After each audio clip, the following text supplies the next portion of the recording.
Ladies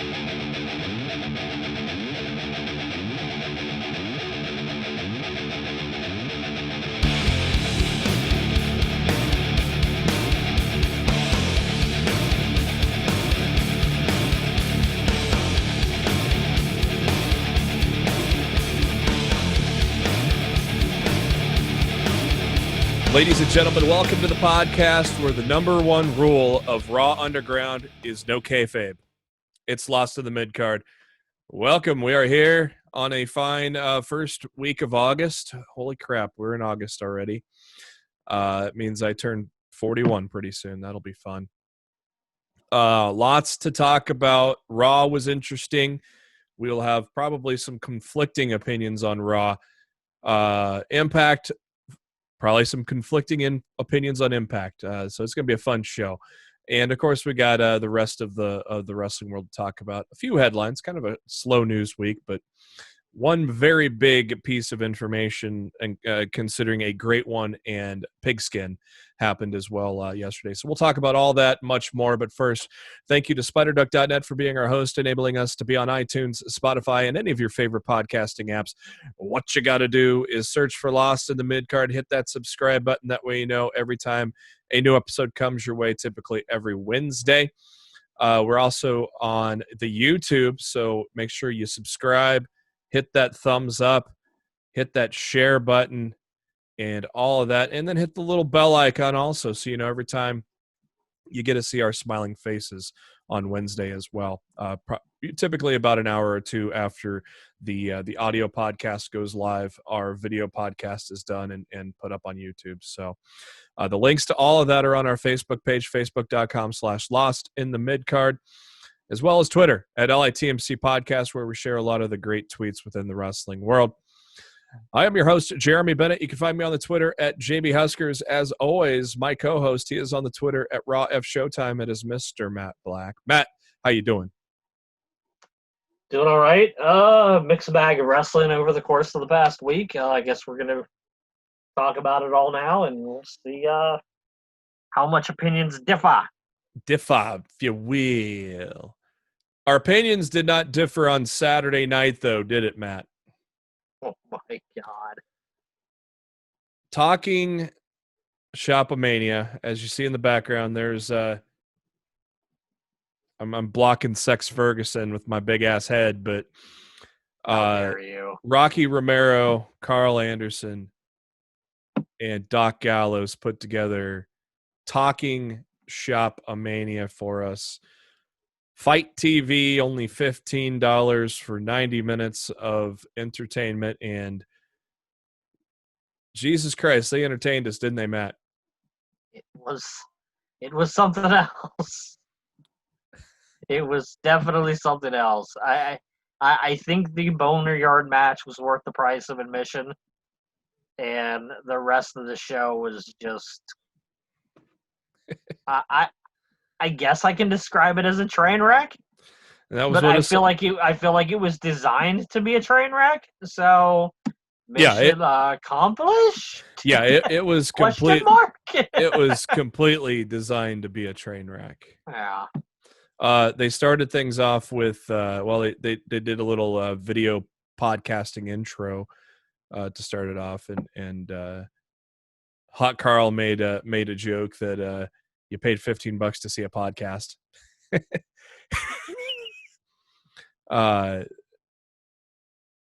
They show up at Gallows' house is where this took place. And at first I thought they were at Matt Hardy's compound for some reason. You never know. But no, it was Gallows' house. And they had a social distancing battle royal that was won by Chico El Luchador. A luchador that wears a mask, but also had a mask to protect everybody from the COVID on top of that mask. So he was double masking. Oh, yeah. Oh, my God, Matt, it's Stang.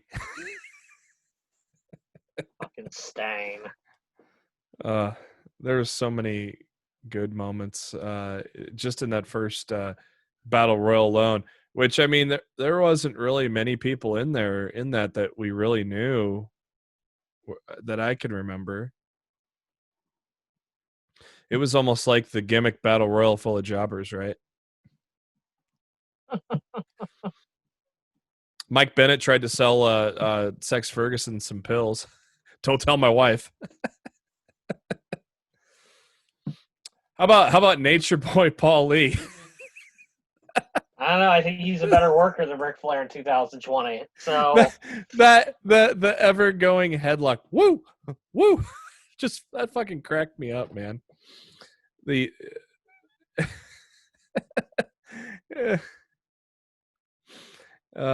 George North. Was that the match with Stump Kowalski where he did the Irish whip and the guy just kept going? I think it was. And then they go into the house and Gallows house, and they run into Brian Myers playing with action figures with one of the kids was Gallows' son, I think, probably, and his buddy. He was playing with the Hasbros, man. Yeah, man. Teddy Long was great on this, wasn't he? He just wanted to get paid. Teddy Long was gangsta in this. He didn't give a fuck. He was dropping all sorts of obscenities, and I was here for it. That was some good shit, pal.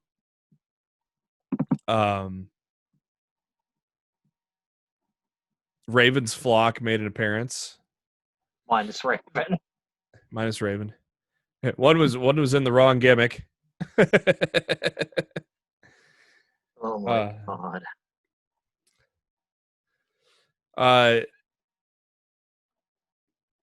Then it was a tag match, but it really devolved pretty quickly. Brian Pillman Jr. came out, a guy that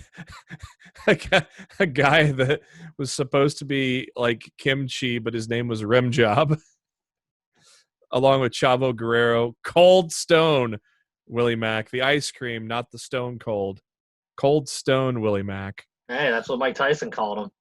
That's right. Cold Stone, Cold Stone. People want to give Mike Tyson grief for having a yawn and an AEW show, but he legitimately called the biggest professional wrestler on the planet at the time Cold Stone Steve Austin. So which one's worse? Don't mind me. I'm just fixing my camera. It's tilting for some reason. Maybe I'm tilted. You broke it. No, it just doesn't stay level with this tripod. But hey. Son of a bitch. What can you do? There you go. Much better. Much better.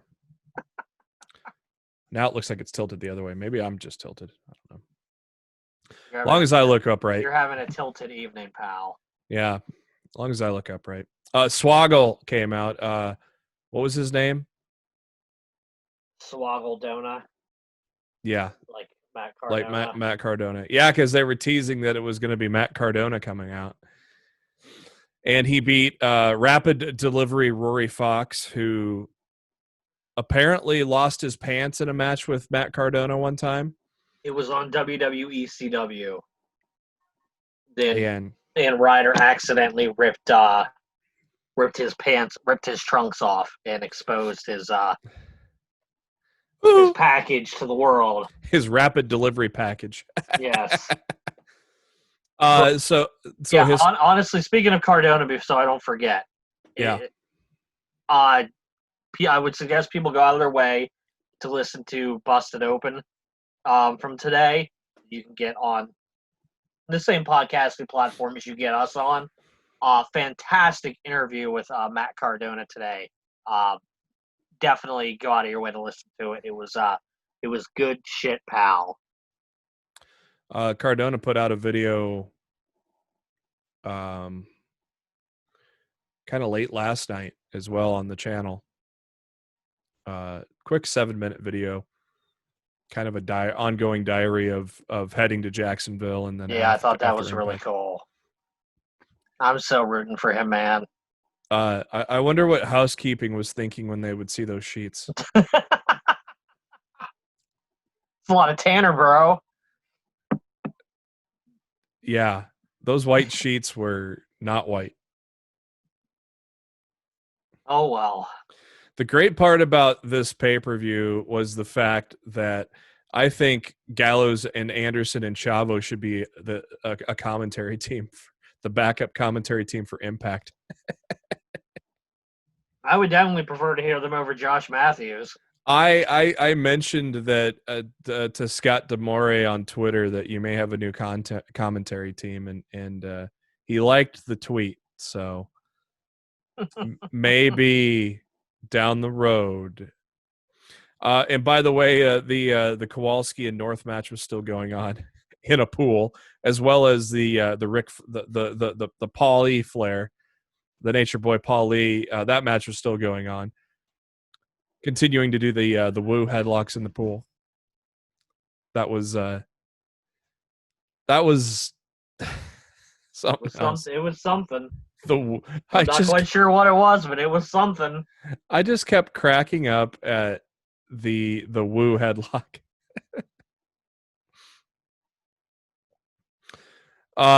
So Talking Shop has a 24/7 title.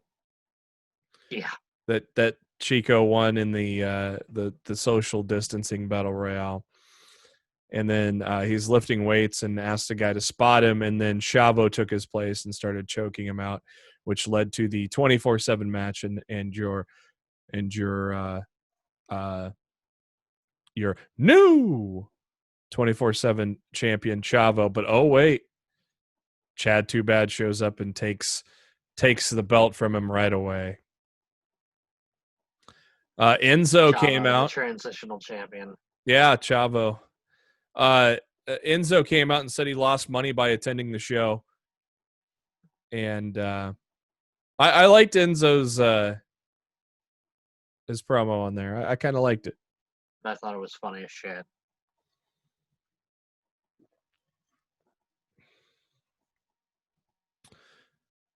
And then we had the Boner Yard match. Like how I put a space between Boner and Yard there.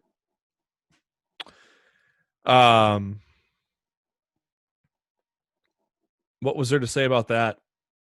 Like I said, I feel like this was worth the price of admission. Honestly, this was it was crazy, man. Sex Ferguson had Chad Too Bad up in a tombstone, and Chad let one rip, and that led to both of them having a dream sequence where they were signing AEW contracts. But then they got a call from the Pauls. Rock and Roll Express Rock and Roll Express bringing their gimmick table to the match. And then Enzo going through it. Brian Myers. I like how they wanted to charge Enzo double. Yeah. Brian Myers and Heath are in pool chairs just watching the match. I mean, that was pretty good. Of course, Uncle Alan's dead hand was made an appearance, and used as a weapon too. That was great. The Air Paris showed up. Oh yeah, AJ's old tag part. Was that like his from WCW? WCW. Yep. Oh my Very God. late WCW. AJ Styles and Air Paris. I'm just here to sell some T-shirts. Oh man. Of course, we saw the Good Brothers and the Bucks talk on being the elite. You know, acting like it was filmed back in whenever, but we all know it was filmed in the past 90 days. Yeah. God, what did I mean? Did I miss anything else from the Boner Yard match? Maria was pretty good on that. Yeah, I don't think you missed any. I don't think you. There's so much. Honestly, there's so many little winks and nods and stuff that you could go over. They did the Brock. We could talk about the damn match for an hour if we wanted. They did the Brock and Taker sit up spoof. And it all ended. Chad Too Bad wins, retaining his his Talkin' Shop 24/7 title, and we got a tease for another one, Matt, a sequel. As far as I heard, this was an absolute success. So I absolutely think we're getting another one. It was trending as high as number 4 in the U.S. It hit number 3, and it stayed in the top 5 for a long time too. Yeah, I really think I think it's gonna happen. I think we're gonna get another one, whether you like it or not, brother. Yeah. It was good. Let's talk about what we just saw. Impact Wrestling. Yes, we're still covering Impact Wrestling. Do not adjust your podcast. I know we've started and stopped at least 3 times in our 5.5 year history. I say 5.5 years now. We're damn near coming up on 6 again already. Jesus. Yeah, right around Rumble time, right? Yep, end of January.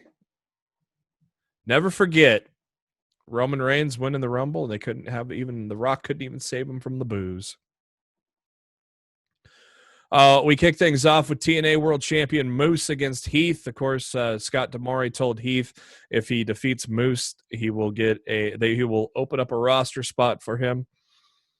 Good match. A good friend of ours, Andrea Hanks, said on Twitter, I don't remember the last time we saw a 15-minute Heath match. And yeah, that's true. I don't remember one, Matt. Yeah, no, I couldn't recall one either. Referee knocked down. Heath hit his finishing move, which they like to call, Josh Meshy likes to call the signature move. But if you ever play video games like Matt and I do, to us, the signature move is not the finisher. But oh well. That's another reason why he's terrible at his job. Wake up call. And but the ref was knocked out. So no one to count 3. Heath trying to get the ref to come back up. And as he's trying, Moose hits him in the ding-ding, right in the dick. And apparently that dick shot was enough to go 1, 2, 3. Of course, he was pulling the tights too. So if you combo a hit in the dick and pulling the tights, that must be 1, 2, 3, right? Hey, D'Amore, don't be a dick. Give Heath his contract, baby. It was a stupid idea from bad creative. Yeah. New button on the soundboard there. The best button. I only added 1. We'll get more, but you know. It's such good shit. Yeah. That's all we need. Hey, look, if you guys got suggestions, tweet them to us and let us know. Yeah. But it was a stupid idea from bad creative. That's the new one that I hadn't even added yet. We were talking to Matt before the show, and he wanted it. So there's probably gonna be. It was my suggestion last week. Yeah, it was a quick week apparently. Ugh, dude, time, like, even in this shitty world that we're living in right now, time is still choosing to fly. Thank God. Let's get that vaccine out and fucking get back to normal. Yes, please. I mean, God, could you imagine these reactions in Impact and AEW with crowds? Oh, it's like Jericho says on the Saturday Night Special every week. He's like, Matt Hardy hasn't been in front of fans yet. Brody Lee hasn't been in front of fans yet. You know, Lance Archer hasn't been in front of fans yet. Like, there's so many, like, new talents with AEW now that have not even been exposed to the actual AEW fan base yet. And, like, when we finally get that, it's going to be awesome. Yeah, it's like it should go WWE. Drew as champion has not, and he hasn't been in front of fans. He might not get to. God, I hope not. I'll be really fucking pissed off. Yeah. I say that Drew needs that signature championship win, and so I agree. I think that he should win. Randy's had a hell of a year. I had an idea, but now I forgot about it, of who to take the title off of Randy. But hell, maybe Otis. Otis Hey, remember Otis has that Money in the Bank briefcase. Everybody's kind He's of supposed to be on the SmackDown side with that. You can cash that in anywhere, though, right? No, it's supposed to be for the specific brand that you want it on. Oh. So, but I mean, No. you know the way WWE is. Forget about that. Yeah, they'll change anything to fit their narrative. There's rumors that a draft might be coming again soon, too. It's like, why? They don't even go off of the current split. Ugh. I think that they're talking draft just to try to find any kind of thing to get ratings. Get some ratings, yeah. Well, Raw Underground didn't work. And this new stupid stable called Retribution ain't gonna fucking work either. Yeah, we'll get to that. Trash. They aired Gia Miller interviewing Willie Mack, who, as they mentioned at the top of the show, Rich Swann has a major announcement, which they saved for the end of the show. So we'll get there in a minute.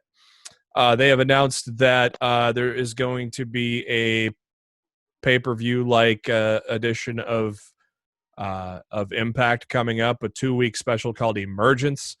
And the first match announced for that, Jordynne Grace will get her rematch against Deonna Purrazzo for the Knockouts title. If it's anything like their match Slammiversary, sign me the fuck up. That's probably the best match of the pay-per-view. Yeah, that match was awesome. Gia Miller interviewed Willie Mack, as I mentioned, and then EC3, another promo video of him. I think I know exactly what's going to happen, Matt. What do you mean? He's going to beat Moose for that title and then destroy it. Oh, no, I completely agree with you. After that promo, I think that's exactly... He wants to erase it. Delete! Oh, shit, that's another one we need to put on the soundboard. Oh, shit, how do we not have a bunch of Matt Hardy sound effects on this board? I don't know. I blame Marcho for not suggesting them. Yeah, fucking Marcho, Jesus. Oh yeah, we literally, you know how you said you could switch the boards? You could literally have an entire board of just Matt Hardy. Yeah. Like from all of his shit that he's been doing. Yeah, I just put it on the list. I put it on the list. You just made the list! It was a stupid idea from bad creative. Fuck, that's another one. You just made the list. Jesus. I don't know how we're not thinking of these. Shout out to Mark Cho for... think of them while we're live. Shout out to Mark Cho for joining me last night. I decided to try something new. I liked Raw last night, but there was a lot of interesting shit to talk about it, which we'll get to. But I did a stream on my Twitch channel, twitch.tv/JB Huskers, and basically just a chat about wrestling and of what we saw on Raw. We talked AEW and other stuff too, while I was playing WWF Royal Rumble on the Super Nintendo. So it was a lot of fun. Wow. Yeah, and so I'm hoping to get a few more people on next week and just bullshit about what we just saw. Maybe I'll try. I might try. I think I'll try it again next week. And feel free to join me, Matt, and we can bullshit with Mark Cho. And so is this something you do like after Raw's over? Or? Yeah, I did it after Raw got over. Yeah. I did it for about an hour. Depending on how good or bad Raw is next week, I might have to. Yeah, right after get on Raw. there and do something. Yeah, about 5 minutes after Raw got over, I got on, and we had a few people on and chatting with Mark Cho and I. So hopefully we get a few more people in. Yeah, he didn't even mention it to me. Yeah, I'll be on camera and playing something. Maybe I might bust out WWF. WrestleMania 2000, which is one of my favorite wrestling games of all time. Classic. So I might play a little bit of that while we talk about Raw and shit, anything else. Twitch.tv/JB Huskers. I'm going to try that because you know why? It's such good shit. That's right, John. Man, I can't believe how much more we need to add to the board here. Like I said, we haven't watched Impact or talked. We haven't talked much Impact. A lot of times we have it on in the background while we record, but now we're recording after Impact. We're actually paying attention to it. So to me, it's weird seeing Jimmy Jacobs with no gimmick. Yeah, I didn't mind it though. No, he's been good friends with the Machine Guns for a long time. So it was a good sit down interview. The North came out, claimed they weren't at 100%. Ethan Page needs to have some decaf. Ethan Page had a hissy fit. Try the decaf. Temper tantrum. Try the decaf, buddy. Emergence. One of the 2 weeks of Emergence will have the rematch of the North and the Machine Guns. I hate rematches because most of the time you expect the champions to retain and not give them right back. So that was one good thing WWE had done for the most part, but then they forgot about their own role half the time. Yeah. Like I said, WWE will trade anything for, to fit their narrative. So. Yeah. Dummy, yeah. Yeah. Kimberly enters Deonna Purrazzo's locker room and says she will take out Jordynne Grace for her in exchange for a shot at the Knockouts title. Good luck on trying to do that there, Kimber. I think they made it official that she signed with Impact. Yeah, I think she signed today. Yeah. And then we got Wrestle House, Matt. Oh my goodness. This wasn't even the best part or the best segment of Wrestle House. That was later. But this one was not as good as some of the others. But I'm not even gonna lie. If Impact put out an hour episode every week on Access of Wrestle House, I'd probably fucking watch it. Yeah. I'm not even gonna fucking lie. It's fucking entertaining. It's been some good shit, and this segment was not as good as some of the others, but it all led to Johnny Swinger hitting on Alicia Edwards, and then that led to a handicap match between Alicia and Susie against Johnny Swinger.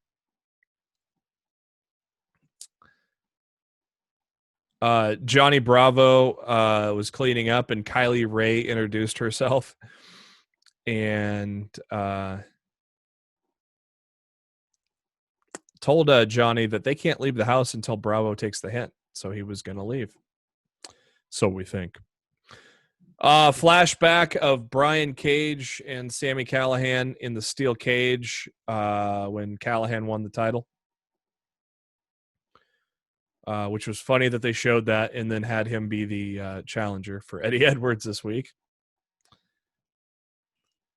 Good Brothers were heading to their car and noticed somebody was rummaging through the car, and there's some empty beer cans. And what a coincidence! There's the sheriff questioning why they have open containers by their vehicle, and Ace Austin and Madman Fulton show up and talk some shit, and we all know what happened. Set up, but so it led to a little bit of fisticuffs and. Someone trying to grab Gallows from behind, and Gallows gave him an elbow, and oops, it was the cop. So Gallows got sent to jail. I thought this was a pretty good. I thought it was a pretty good segment to further the feud, Matt. I thought it was a lot better done than the Jeff Hardy shit we got on SmackDown a couple months ago. Yeah, I mean. Yeah, but that the Jeff Hardy shit, I was like, really gonna go there? I mean, I liked how it ended up. I like how the feud turned out eventually, and I like how Jeff thankfully showed up that week because, Jesus, if they're gonna make that a cliffhanger with all the shit that he's been through, I'm like, that would not have been good. But yeah, so old Gallows got to go to the old pokey and sit for a bit.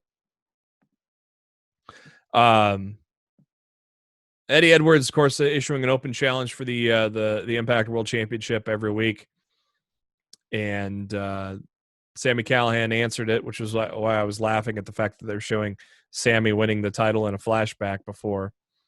But RVD attacking Sami because he's mad at what Sami did to Katie Forbes' video, which was fucking funny last week, by the way.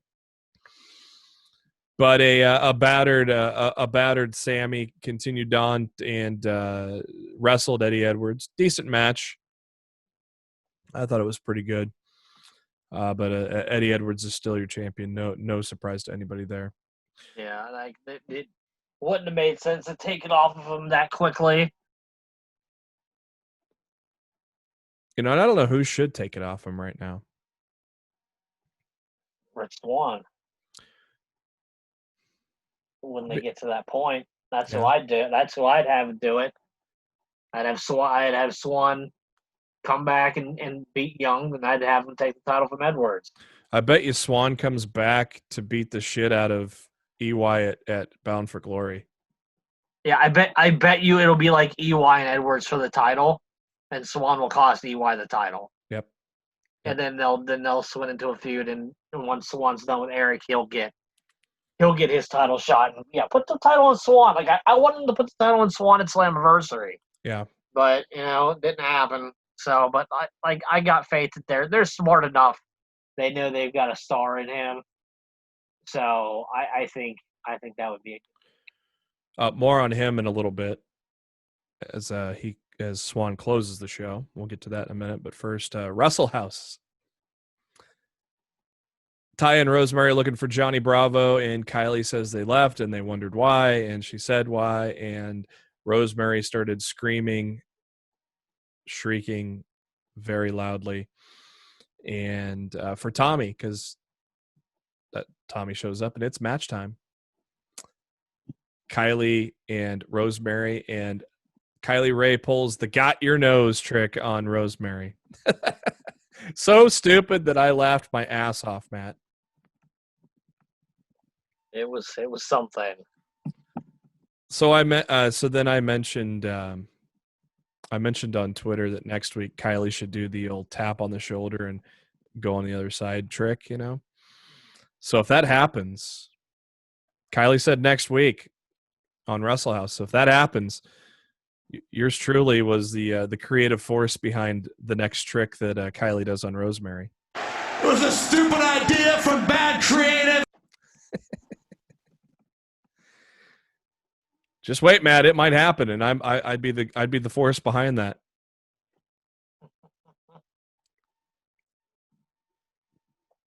I loved Rosemary's response on Twitter to me and everybody else. She's a little liar because she didn't have her nose. Kylie got the win. Johnny Bravo showed back up. I don't know the whole story. Are they is Rosemary and Johnny fooling around or something? And Johnny, I'm not sure the whole story with it. There's something going on with the three of them, but I think when we really started to decide to pay attention to Impact again, I think we're catching it mid-story, so we don't really know what's going on. Well, I know Johnny's basically Taya's personal assistant. Yeah, but he's been doing stuff for both of them. Yeah. So yeah.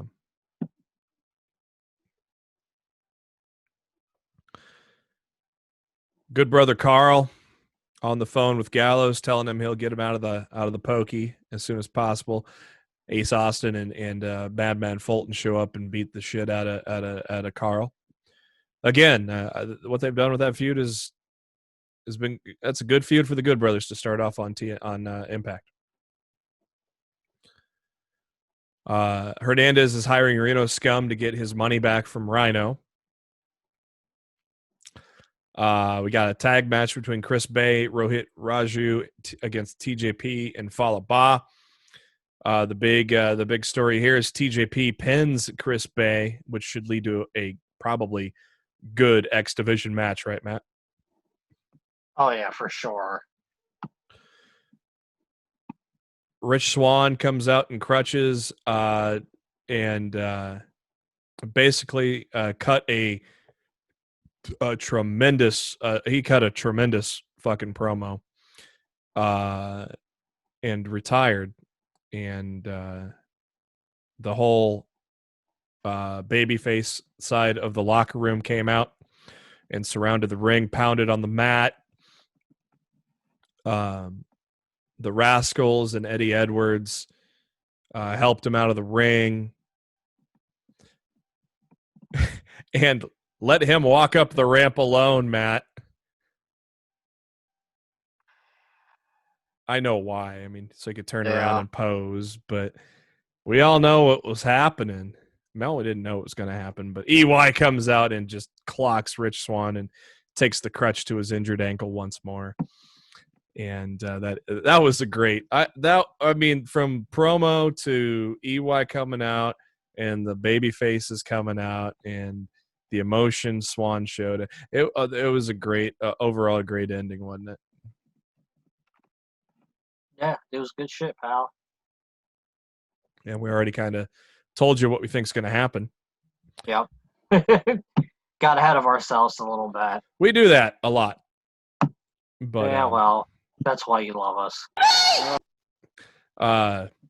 Next week, of course, Eddie Edwards open challenge. A no DQ Texas Tornado match between Tasha Steelz, Kiera Hogan against Nieva and Jessica Havoc.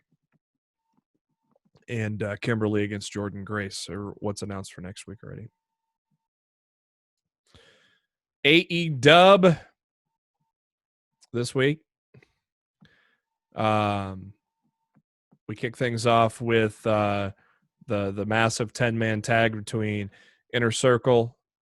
I do want to say one thing before we kick off in the AEW because it's been driving me nuts all week. Do ya? I do.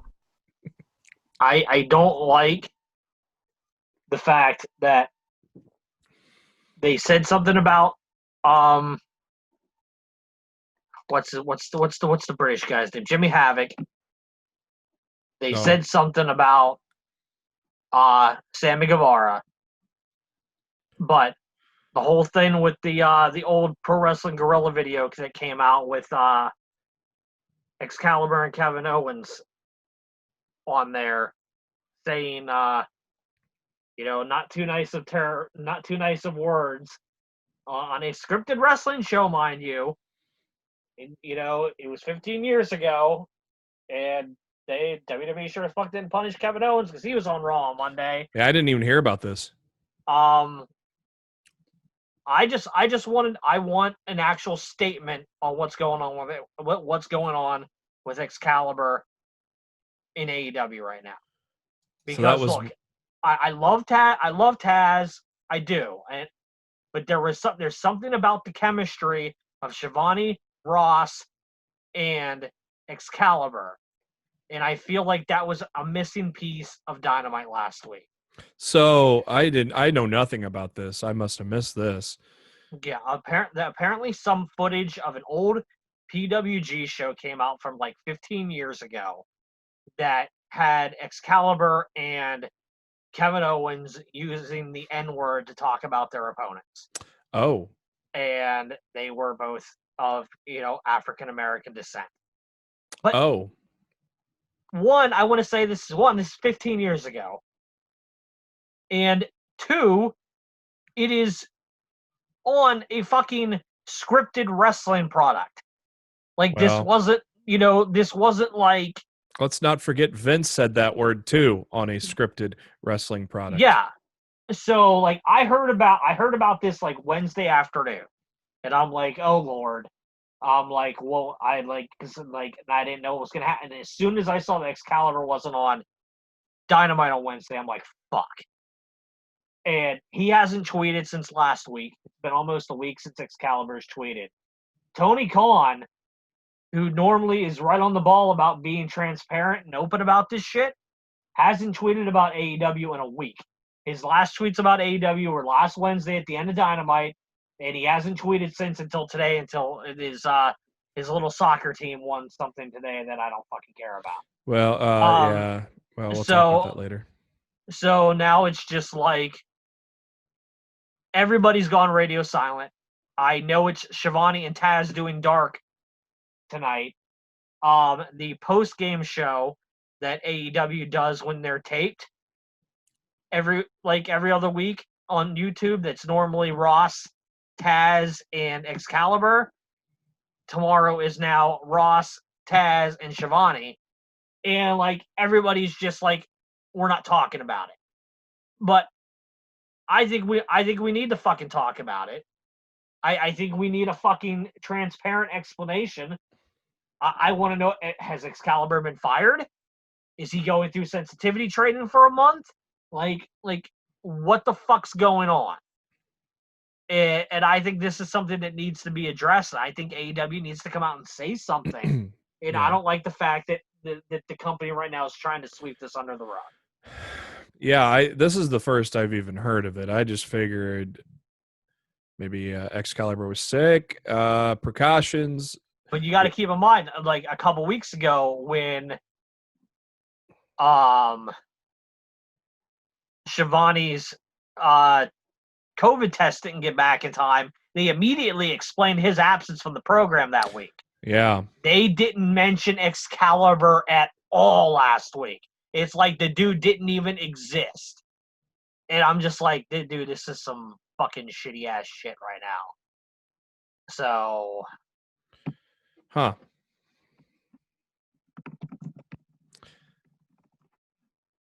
I mean, this happened. Yeah, I just feel like it. I feel like it's something that needs to be addressed. That's all. Yeah, because this happened twice as long ago as what Sammy's thing was. Yeah, and like as I said, this was on a pro wrestling guerrilla show. Yeah, so I don't think this was on a scripted wrestling product. So I don't think I don't think they would fire him over. I sure as fuck hope not. Considering with Sammy Guevara, they didn't fire him. He just was, yeah. So, yeah, I don't know.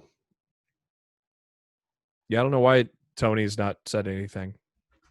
Yeah, I had to get that off my chest. I've been annoyed with it all week. I've been checking Tony's Twitter constantly. I've been checking Excalibur's Twitter constantly.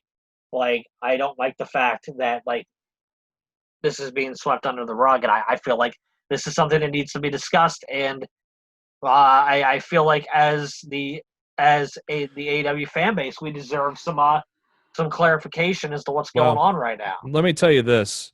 This stuff broke on Wednesday afternoon, right? Yeah. So maybe they just didn't have enough time to. Yeah, but it's a week later now. Now, yeah. So maybe they address it on Wednesday. I hope so. I hope they say something. It may not have been enough time to address it last week. Last week was live. This week is taped, right? Yeah, but I mean the fact that they're already planning the post game show for Wednesday night after Dynamite without Excalibur, you know. Well, he might be gone for a month, like Sammy, and maybe they explain that on Wednesday.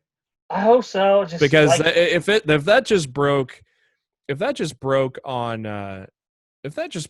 Wednesday, they just probably did not have enough time to figure out the right thing to say, and so they just played it safe.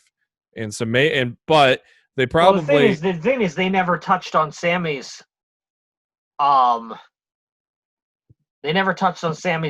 on the product either. Yeah. Like, they didn't come out and say why he was gone or anything like that. And look, that's fine. You don't need to come out and say it on the product. But come out to us on social media and be open and transparent and tell us what the fuck's going on. Yeah. Don't insult our intelligence. Treat your fan base with respect is what I feel like AEW has had the track record of doing.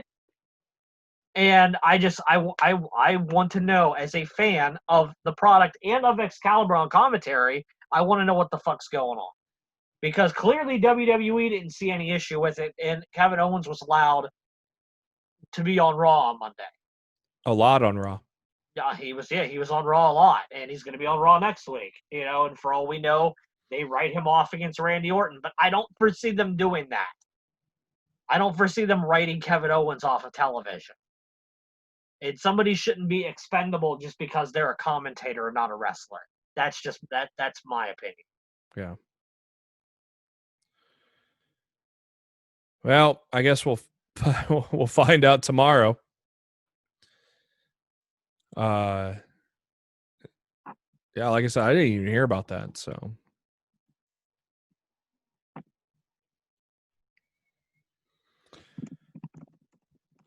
Dynamite kicks off with Inner Circle taking on Best Friends and Luchasaurus and Jungle Boy. Little 10-man tag, and they're going to up the ante with a 12-man tag next week with the Elite, Hangman, Kenny, Bucks, and FTR against the Dark Order. Dark Order, yeah. So they like their multi-man matches, don't they? A little bit, buddy. A little bit.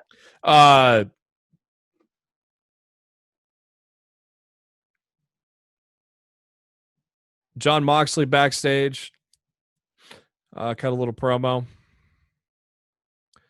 on Cage and Starks,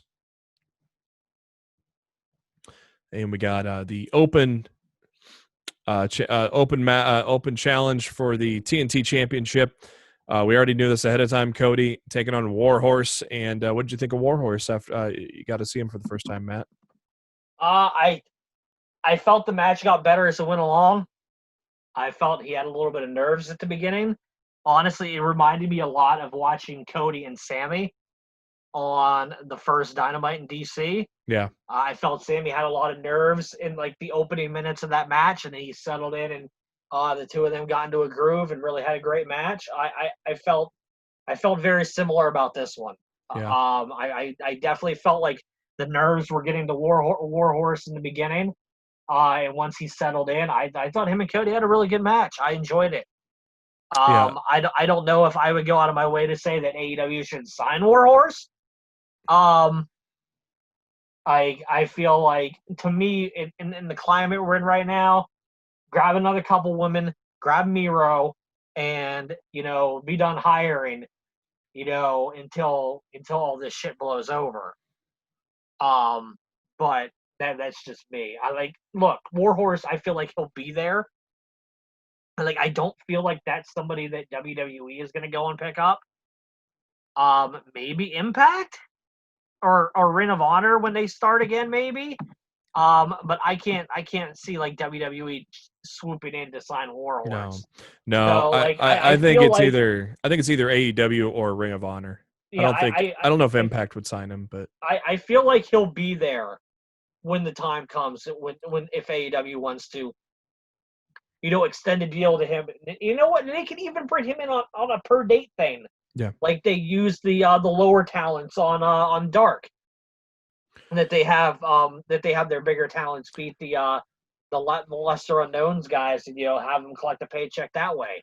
Speaking of the per date thing, did you hear about Ryder's contract's only for 5 appearances for now? Yeah, but I mean, so was FTR's, and so was oh man, there was like 3 or 4 people that had the same.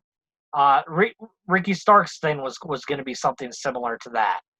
I mean, I'm not worried that he's. Yeah, I'm not worried either. I actually think it's a really smart move by Tony Khan to bring someone in for limited at first, see how they gel with the locker room, see how they perform, and if they perform up to your expectations, you offer them the full-time deal. I think Private Party actually had something similar to that when Private Party first came in, and they ended up signing them to full-time deals after their match on like a pay-per-view pre-show or something.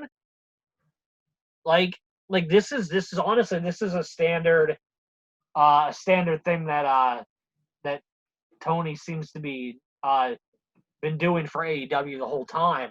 It's like I don't have an issue. I don't have an issue with it at all. Reynolds and Silver just signed their deals last week. They were on a per date thing too. Mm. So I mean, just because someone's on a per date doesn't mean that they're not going to be on TV. Those guys have been around for months. Reynolds and Silver have been great on BTE lately too. And dude, I thought they were signed. Yeah, I did too. When I heard when I heard they just got signed to their full-time contracts, I was like, well, shit, I didn't even know. So I feel like Cardona is going to be the exact same thing. I think he's going to crush him in the tag match. I think it's going to lead to him and Cody having a TNT title match in the next couple of weeks, and I feel he'll be signed after that. Like his fucking T-shirt broke seller. records on Pro Wrestling Tees last week. So that to me, that says all. To me, to AEW, that should say all you need to know about Matt Cardona. Yeah. He's always ready.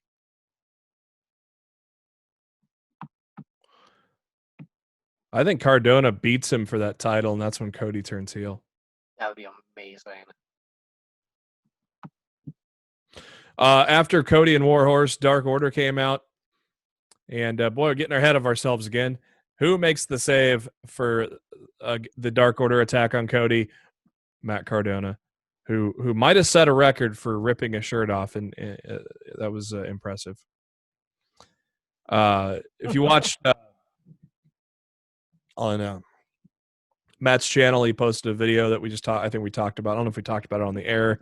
Might have talked about it before we got on the air, but Matt Cardona put out a video on his channel about 24 hours ago from when we recorded, so late Monday night, kind of a video diary of him heading to Jacksonville and then getting ready for spending the night there and then getting ready for Dynamite and then after Dynamite. So it's a quick little 8-minute video worth going to check out.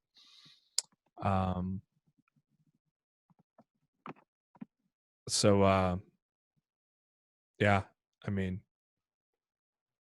we're ready, and he's always ready. So, Damn right. You already know. Tony Schiavone in the ring interviewing the Inner Circle. Jericho still wearing the orange juice stained jacket, which is tremendous that he's still wearing that thing. They're going to have a debate before they wrestle next week. They're going to have a debate, or actually they're going to go wrestle it all out. They're going to have a little debate, and the special moderator will be debating on this week's edition of Dynamite. I have been told that moderator has been leaked. I have stayed away from it, though. Has been. I stayed away from that spoiler, so I don't know yet. I'm not gonna freaking tell you. Good. So I'm not gonna be that guy. Well, I told Mark. I told Mark Cho, don't tell me. Mark Cho's the one who told me. Yeah, I told him. I told him. Like I said, I was trying to avoid the stuff too. I go. Let's see if I can avoid it. So far, I have. So. I think you'll be surprised. Okay.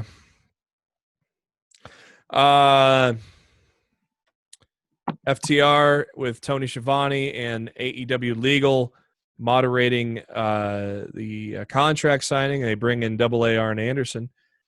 If this doesn't, I mean, come on. Writing is on the wall. Yeah, and I hear Tully had some advice for FTR on Dark tonight. We all know where Something's happening. We all know where this is heading. Is Hangman going to be along for the ride, though, with Cody and FTR? We're going to find out soon enough. Or does Arn dump Cody for his actions, and the Horsemen are a face team, and there's somebody, a mid-card guy. Well, no, they would definitely be a heel. They would definitely be a heel team. So, like, if Arn dumps Cody, Arn's the heel. I thought maybe Arn dumps Cody for doing the stuff he's been doing. No, no, because the fans will love Cody regardless. If that's the way it happens. If Arn dumps Cody, Arn's the heel in that. So look, and I can see them doing Paige, FTR, and Shawn Spears. Yeah. As that group, and then Cody has to go back to the Elite and be like, "I need you guys again." I like that. I like that. And they, you know, the Elite has to get back together to fight this. To fight this new threat. That idea is the opposite of. It was a stupid idea from bad creative. Yeah, it'll be interesting to see. It'll be interesting to see where this goes in the next couple of months. I love AEW storytelling. I love that there's a slow burn. I love that things make sense. I love that it keeps you guessing. and you're excited to see what happens next. I mean, we're still guessing with Hangman and Omega. Yeah, How you long have we don't been guessing know that? who's gonna turn. Who's gonna turn on who. You don't know for sure because both have shown the heel tendencies over the last couple months. So it leaves you wondering, all right, who's really going to be the one to fuck over the other one? So yeah, it's interesting stuff, man. Hangman showed up with some whiskey and poured celebratory shots, and Arn just dumped his into Cash. So Cash took. I loved how Hangman filled his glass completely fucking full. He poured everybody's shots and then poured himself like a quintuple shot. And I like the line, "The Mid-Atlantic Boys ride again." I think that was a hint at what the name, what their faction name might end up being. Yep. Like the Mid-Atlantics or something along those lines. I would not be surprised if that was the beginning tease of what the faction name is going to be, because they're not going to be named the Four Horsemen, but it's going to be something. It's going to be Horseman-esque. Yeah. So I think that was the first glimpse or tease into what their faction name might end up being. JR after the segment said that Tony did a good job because he barely did anything. JR and Tony are so good. What do you think? What are your thoughts on JR getting on the product sometimes? It's JR. This was to be expected when you hired him. Yeah. So you knew what you were getting with JR. So yeah, I see some criticism about it, but at the same time, people criticize everything, though. I loved how FTR had in their contracts that there's gotta be tag ropes.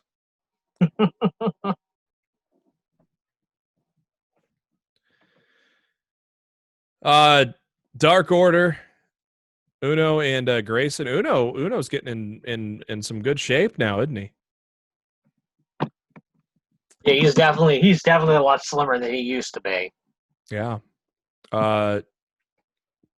So Hangman and Omega defend their tag titles in a pretty decent little match, and after the match, Brody Lee goes off, and after he's going off on them, he notices Hangman laughing and asks if he thinks it's funny, and yeah, I think it was funny. I did too. There were actually people online this week that actually thought when Brody Lee said something to the effect of that we're everywhere and you never know where we're going to be, that there were people out there that legitimately thought for a second that the Young Bucks were going to super kick Paige and Omega and join the Dark Order. God. That'd have been something. And that's how crazy the stories are in AEW right now, because you're just not sure. And I love that about the product right now. I really, really do. If that would have happened, then the Dark Order could have their own tag belts, because that'd give them 3 tag teams. Yeah, they would have been. Look, I'm telling you, Dark Order's going to get another main event level talent. I would say within the next month and a half, that's going to legitimize that group. Mm-hmm. I think I'm not sure who it's going to be, but I feel like they're going to get one. They're going to get one more piece. Yeah. That they're kind of missing right now, and when they get that final piece, I think they're going to be legit.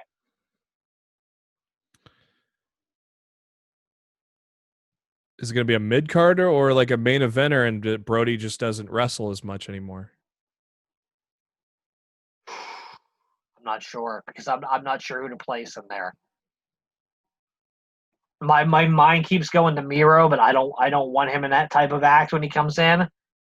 No. I'd rather him do the babyface. the fun-loving Miro that we know and the WWE never really got to let us see. I'd much rather see that from him when he comes in. But I really and truly believe that they're going to get one guy, and I think they feel like it's going to happen within like next month, a month and a half. And when they get that guy, it's going to change. It's going to change everything for that group. So we'll wait and see. We'll wait and see what happens. Shida took on Diamante after that. That match did not go too well. Yeah, I think nerves got to Diamante, unfortunately, which it really sucks because they need to sign new women right now, and she did not have a good showing, and it broke my heart. They were doing a blind draw for the Women's Tag Team Cup. Nyla Rose made her draw, and we find out her partner is Ariane. Wow, random. Yeah, did you watch the first two matches of the tournament? Not yet, no. Yeah, they were. It was on AEW's YouTube last night before Raw. Yeah. Commentary team was Tony Schiavone and Veda Scott. Yeah, I heard. Which Veda I thought they were really good together. Actually, I heard good things about Veda in that. They had a Medusa come out at the top of the show. Damn, she looks good. To introduce the trophy. I saw that video clip. She looks freaking good. And the matches was the Nightmare Sisters against damn, they faced. I know they won. I'm trying to remember who they beat. So how did they explain it if it was supposed to be a blind draw? They both drew the same color. Oh. Yeah, I rolled my eyes at it pretty hard. I'm trying to remember who the fuck they fought. If I can just remember one person on the opposite team, I'll be able to remember. Then it was Nyla and Cameron or Ariane against the other one was Taina Arkanchi and Aina Jay. Yes, that was the other match. I really liked that match actually, and I was surprised by who won. Yeah, I heard good things about Conchi on that one too. So. Yeah, why the fuck can't I remember the team that the Nightmare Sisters faced? Oh, it was Penelope Ford and the bald chick. What's her fucking name? She looks like Tessa Blanchard, but she's bald. You know who I'm talking about? Mm-mm. Damn, she was in the Nightmare Collective. Oh yeah, I know who you're talking about now. Damn, what was her name? Why can't I remember? Mel. Okay. Yeah, Mel and Penelope Ford. We forget because we haven't seen her since I dropped that gimmick. Yeah, she hasn't been on a whole lot. That gimmick. But yeah, man, like it's So apparently, I really liked it. I think it's a great answer to the fans that are saying that Dynamite doesn't offer the women enough time in their 2-hour slot. Yeah. If they give their own women like their own little mini show every week, like there ain't nothing wrong with that. How'd Ariane look? It's a great idea. Huh? How did Ariane look? Better than I expected. Said she hasn't wrestled for 4 years. I won't say she looked great, but she looked better than I expected her to look. And I still get flashbacks of Steve Austin asking her what her greatest match was. Fox. Yeah. That gif of Stone Cold. She ain't ever living that down, man. That's another one we need to add. What? Oh God. That's another one we need to add to the soundboard. Yeah, but I liked it, and I am looking forward to seeing who the other teams end up being, because they didn't reveal any of that to us on that episode, so we're not quite sure who the other 4 teams are, but they're going to be wrestling next Monday. Then we'll know how the brackets end up looking after those 2 matches happen. What did you think of MJF's State of the Industry? I I thought it was good, but I don't know if this is too soon. For MJF and Moxley. Maybe it's not too soon. Well, we need a big match for that pay-per-view. It's definitely a big match. My question is AEW ready to pull the trigger on that title change, or is this going to be his first like real singles loss in the company? Well, I think they're putting the title on him. That will be very interesting if that's the direction they go. I felt that when it was announced. I feel like they're going to put the title on MJF here. See, I don't like the idea of changing that main championship right now without fans. Yeah, because I think the fan response to that title change happening would they would throw trash. They would be throwing trash in the ring like WCW. Yeah, and I feel like we're gonna miss out on a great moment if they pull the trigger. And I think that's a lot of my main hang up on it right now is just the fact of, man, without the fans there, if you're gonna do that, it's really it really sucks for it sucks for the company that they really won't have that great moment that they can go back and show in the archives for years to come. We don't know when the hell it's going to happen. But fans, yeah, I know it sucks.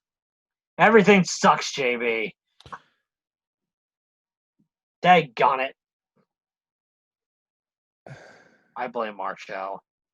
Yeah, I can see both ways. I could see MJF losing, but I could see how they could tout this for many years as he is the youngest champion ever. Youngest world champion ever at 25. I think he's 25. I think he's 25.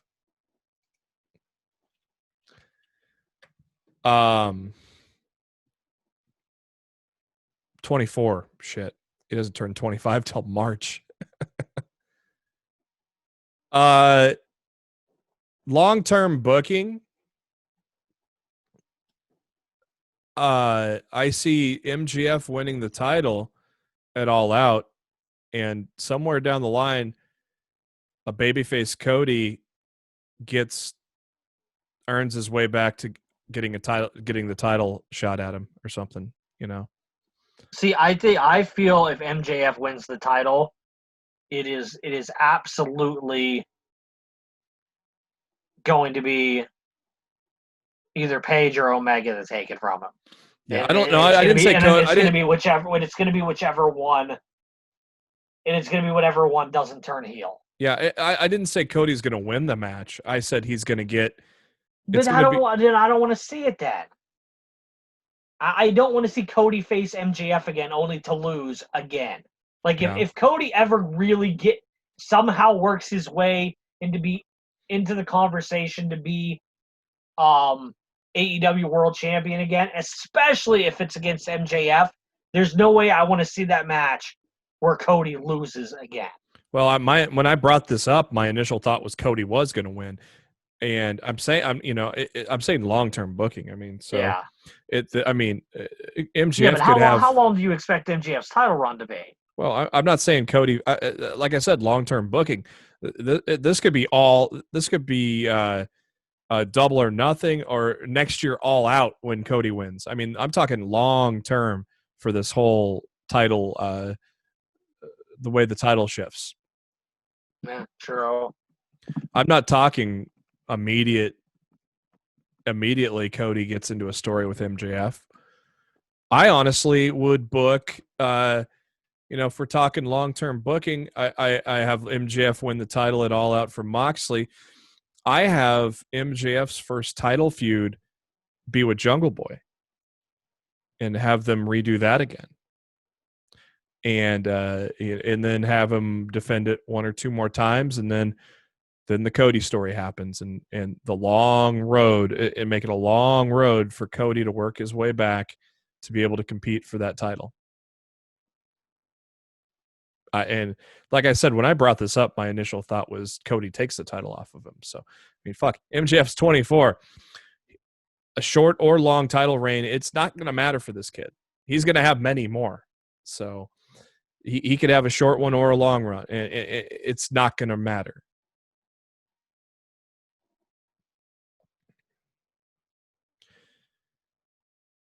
Main event time, Texas Tornado match between Moxley and Darby against Brian Cage and Ricky Starks, and no Allen to be found. But I liked how he made an appearance, Matt. That coffin drop off of the set was fucking cool. Yeah. Ricky Starks, ouch. Yeah, no shit. I did not look at the photo, but I saw there was a photo circulating that did not look good of what Ricky Starks' back looked like. I didn't see any photo, but I saw all I needed to see on the show itself. So a lot of blood from the thumbtacks on the skateboard. Moxley that was brutal. Moxley and Allen get the win there, and then Moxley and Allen stare each other down. And Tony Khan announced that Moxley will defend the title against Darby, who is the number 5 contender right now.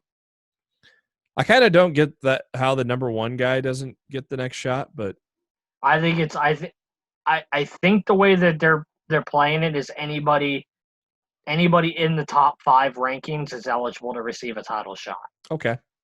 And I think you have to be within the top 5 spots in any other divisions, in order to receive a shot at the title. I think that's the way AEW is handling things, which makes sense because I mean, the whole roster shouldn't be available to have a shot at Moxley, but if you're in the top 5 people in the company, and you're ranked in that top 5, yeah, you should be warranted to have a title shot. It's a big roster if you're in the top 5. How many people are looking at that last scene from Dynamite and thinking that John Moxley is Darby's dad? Oh my! Because Darby looks so goddamn young. That's gonna be a man. There's gonna be some shit going on in that match, isn't there? Can we talk about being the elite for a second? Always. Did Colt Cabana get killed off? Maybe. Is Colt leaving AEW? I highly doubt it. I wonder. We'll probably find out that was like buffalo sauce on Trent's hands or something. Because I don't think Colt's leaving. So now there's a guy that you could put in the booth if Excalibur's gone for any sort of time, because he was a hell of a color commentator for Ring of Honor. Yeah.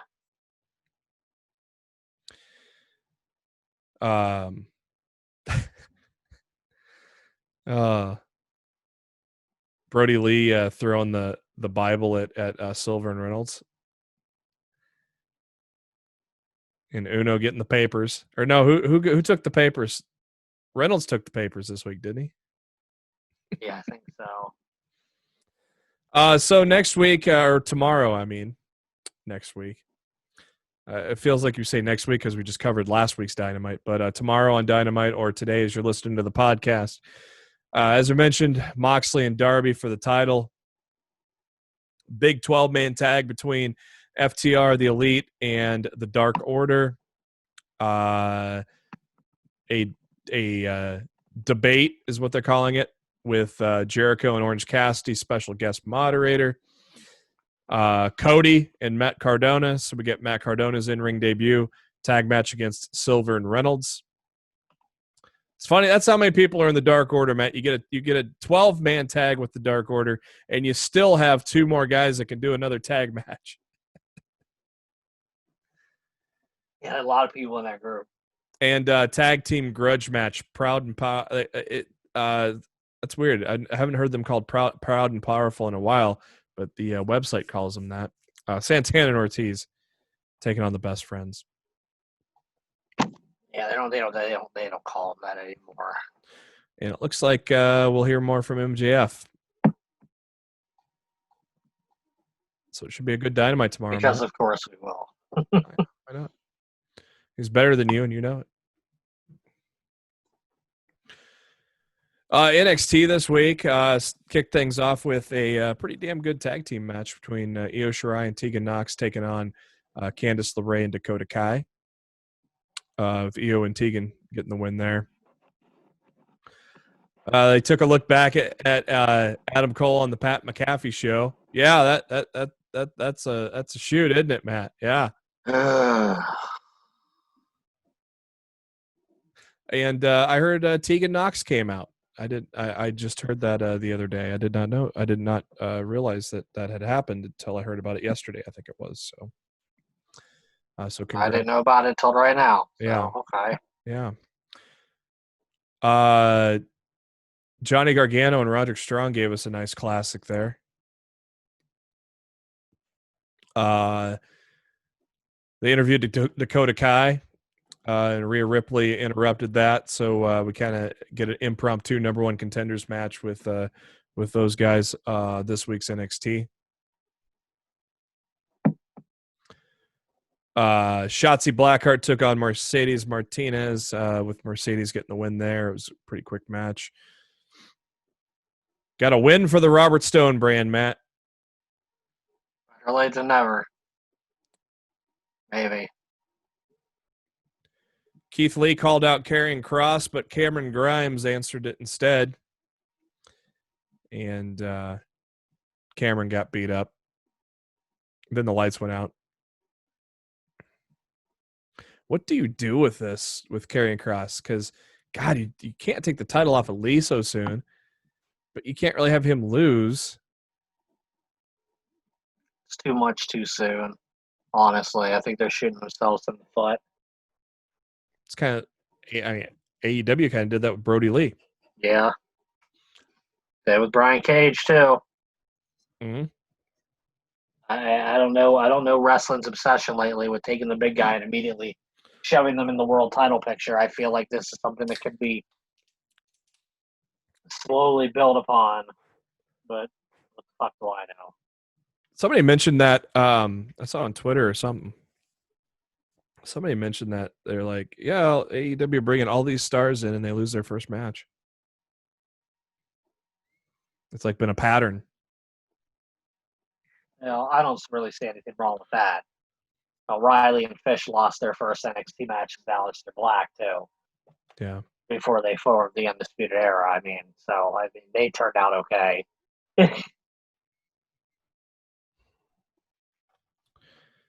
Fabian Eichner and Marcel Martel took on Ever Ready. Not Everrise, I mean. Whatever they're called. I did that on purpose. French Canadian jobbers, that's what they are, right? Yeah. And after the match, we got the old Undisputed Era back, didn't we? It was nice to see him again. Yeah, been a while. They took a little in-depth look at Bronson Reed. I liked what they did there. They always do a good job with those things. Isaiah Scott, Jake Atlas, and some cruiserweight action with Swerve getting the win there. Then the main event was triple threat, as they're doing triple threats to qualify for the ladder match for the North American title at TakeOver Triple X. Dexter Lumis, Finn Balor, Timothy Thatcher, and Dexter Lumis getting the win there as Thatcher was performing a grapevine on Balor. Lumis snuck up behind Thatcher and put on the silence. And there you go. I know we talked about it, but at the same time, maybe it's not a bad thing to get all new blood in this North American thing, and have guys like Balor. Dude, Damian Priest better win tomorrow night. Yeah, I swear, dude. I'm already annoyed enough with who's in the match already. If Priest doesn't get in, I'm gonna lose my fucking mind. And I'm telling you right now, AEW Dynamite's being preempted to a Saturday night, the same night TakeOver's on. I'm probably gonna watch Dynamite the rate this is going. So I thought they were preempted to a Thursday. they're preempted 3 different times. 2 times are on a Thursday, and the 1 week that they're preempted to a Saturday is the same night as Takeover 30. Is this NBA preempting or? Yeah, for NBA. Well, at least it ain't the dog show. Yeah. I'm fine with Loomis winning here. Balor needs to go for that. Oh my God. If we get Karrion Kross beating Lee, give me some Balor and Kross, man. That'd be great. Just the promos would be fucking great. NXT for this week, we get Imperium defending against the Era. Keith Lee takes on Cameron Grimes. As I mentioned, #1 contendership match, Rhea Ripley, Dakota Kai. Bronson Reed takes on Shane Thorne. A couple of Aussies doing battle there. And Oney Lorcan, Ridge Holland, and Damian Priest. Winner goes to take over. Triple X is what I like to call it for the ladder match. Yeah, I can't see how Priest doesn't win that match, Matt. As Ridge Holland, did Ridge Holland even fucking hope so. Did Ridge Holland did he even wrestle for UK yet? I don't know. I don't recognize the name. He was signed to NXT UK, but I don't know if he's even wrestled for them. With it being like basically not going on, you know. So SmackDown. I love the little promo things to open up SmackDown that they're doing. I kind of like those. You like them, Matt? It reminds me of old Saturday Night's Main Event openings. Mm-hmm. That's cool. So Yeah.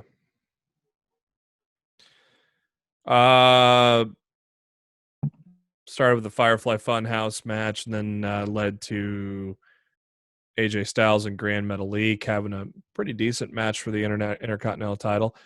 Styles called him by the wrong name, I heard. Oops.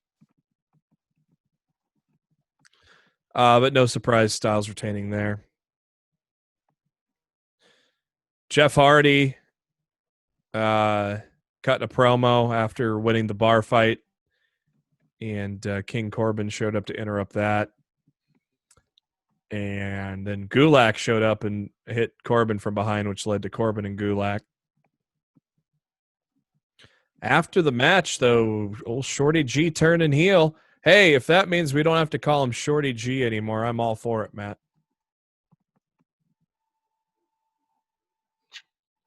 yeah, I suppose. I heard both Corbin and Daniel Bryan are behind some of these pushes, like with Gable and Gulak. Obviously, we knew Gulak. Brian's behind. Brian and Corbin have both behind. I heard behind the scenes that both Brian and Corbin are behind the getting Gable kind of back on track. So, did you see I think I sent it to you. Who led to the push for Grand Metalik to face AJ Styles for the title? Dave Meltzer. Okay. That's weird. Seriously? Yeah.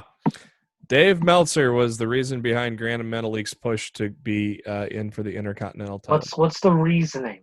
I don't know. He mentioned something about him, and I sent you the article, so. I'll have to look at it later. I must have missed it.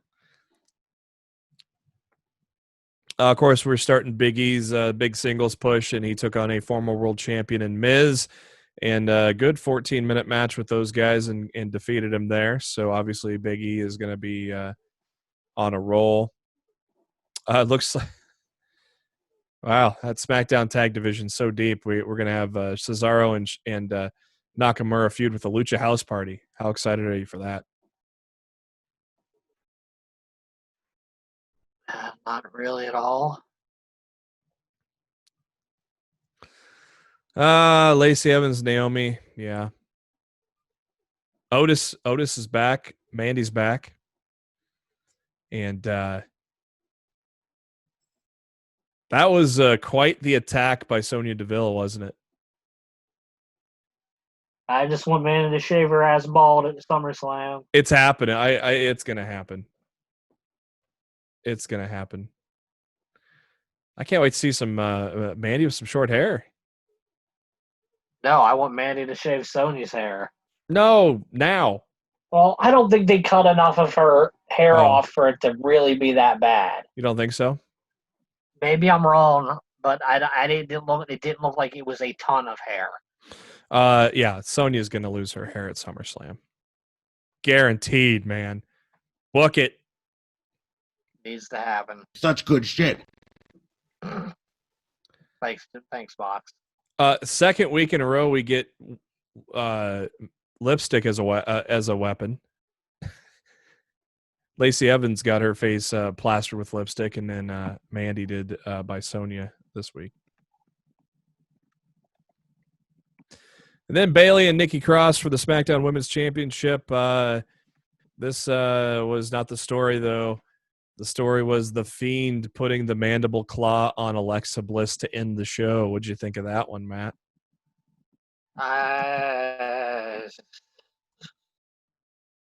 What's that? Oh, that was your sentence. Yeah, that's pretty much it. Yeah. Whatever. Idea from bad creative. I thought it was interesting. Then Monday Night Raw happened.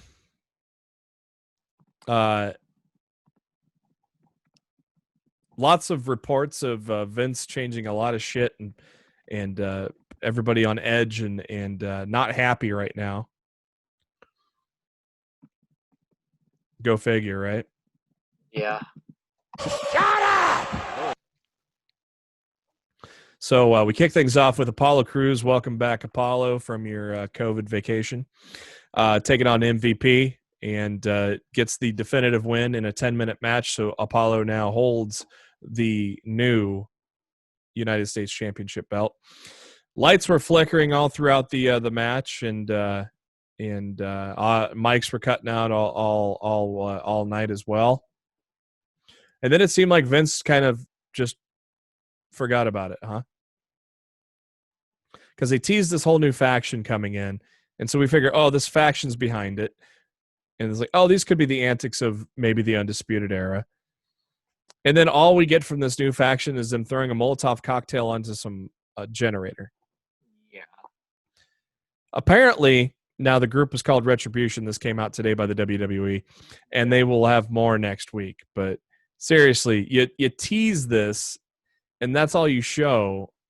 That was so fucking stupid, wasn't it? It was terrible. It was absolutely terrible. This is such good shit. No, Vince, it wasn't. No, it was not, Vince. It wasn't at all. So you tease this, and this is all we got. That was kind of dumb. Do you think this group is led by Ciampa? God, I hope not. I mean, it's possible. He hasn't been on an actual NXT program in a while. Deactivated his Twitter. Did he? I didn't know about that. So did Dijak. Really? Yep. Anybody else? No. Interesting. There was a bigger guy in the group too, like a little more robust. And Mark Cho had brought up, oh, what if that's Bully Ray? Yeah, he said that shit to me today. I was like, stop it. There's a female in the group too. Yeah, look, I'm willing to give it a chance, but I want the reveal sooner rather than later. Somebody said, don't fucking play around with this shit. Somebody said that the female sounded like Mia Yim. Split her and Keith Lee up? That's a little. Well, everybody's at the Performance Center right now, so. Oh yeah, sure, fair enough point. By the time there's fans, Keith Lee probably is getting called up. So yeah, we jumped ahead with that, but I figured I'd mention it since the light with. I mean, they were setting everything up with everything going chaotic, and then we get no fucking payoff. I thought it was the Era. I honestly thought the Era was debuting on Raw, and they were gonna take. Yeah, I never thought that. I never thought that at any point. I thought they were gonna take the loss to Imperium and then be on Raw and be the ones just causing all sorts of chaos. But I honestly think this is led by Ciampa with Dijak, and obviously there's 6 people or 5 people in this. I think it was 5. It could have been 6. For some reason, I'm thinking there were only 5 people out there. I think you're thinking the number 6 because of the cups. Yeah, how many drinks into the Raw Underground.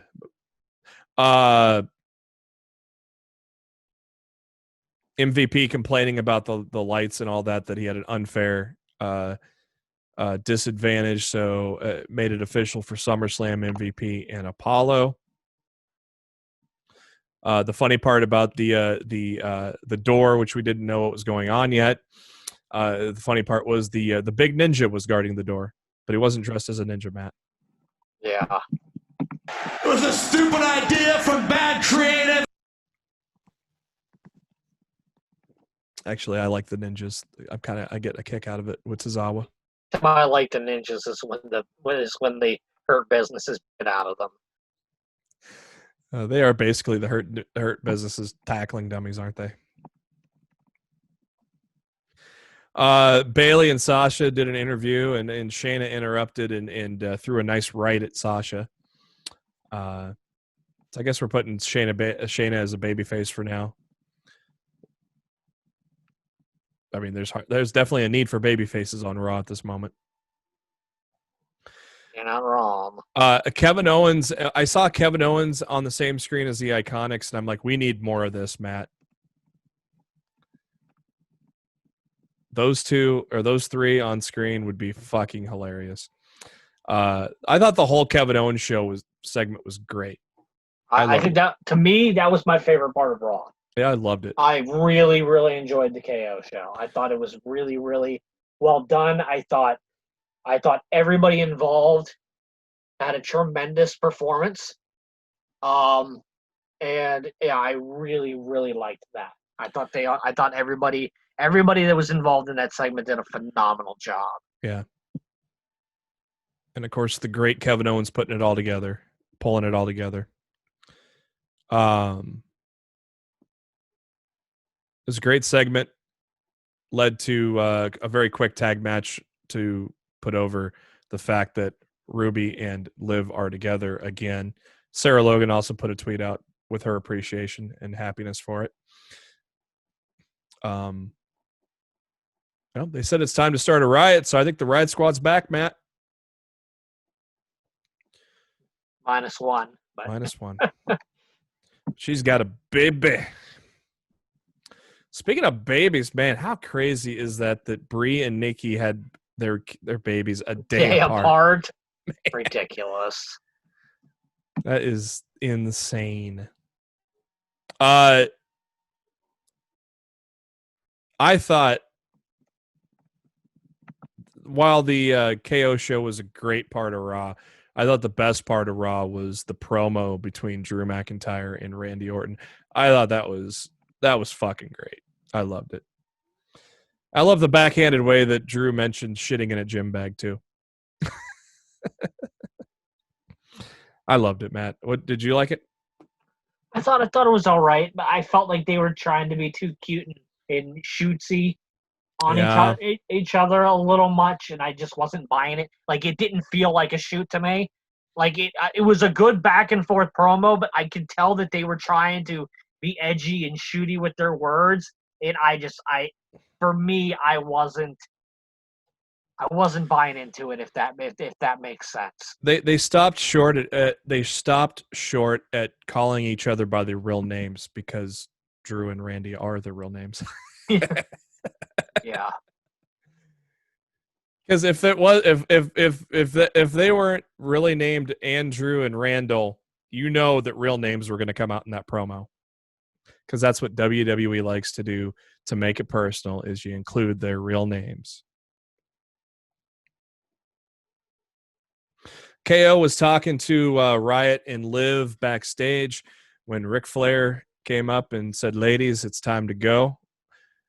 And Rick and KO had a conversation. And Owens admitted how he didn't like how he went about things in the past to become champion, so he wanted to do things in a better way. And Rick said, "That's not the way to win." Well, I think Rick's right here, Matt. I mean, he does have 16 world championships. Yeah. We set up Ric Flair and Kevin Owens next week on Raw. Nia Jackson definitely suspended. That made Matt cry. Good riddance. Poor Pat Buck. He's up one for the team. He did. If he gets Nia Jax off TV again, he's my new hero. Triple threat match for the 24/7 title. Yeah, if they would have given this time, it would have been good. Shelton Benjamin, R-Truth, and Akira Tozawa, but they gave it 3 minutes, and Akira Tozawa is your new champion as the Hurt Business beat up on more ninjas. And then we got the reveal, Matt, of Raw Underground.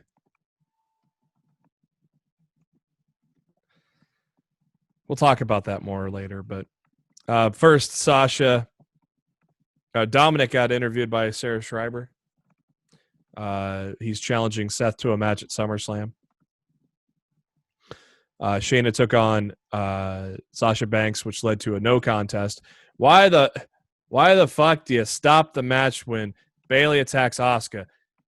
Wait, Asuka or Asuka attacked Bayley. Bayley ain't in the match, and you stopped it. What the fuck? It made no fucking sense whatsoever. Stupid idea from bad creative. God, thank God. See, you see how much we're getting to use that button tonight? Yeah. Yeah. That's my answer. Yeah, I'm wearing that button out tonight. Jesus.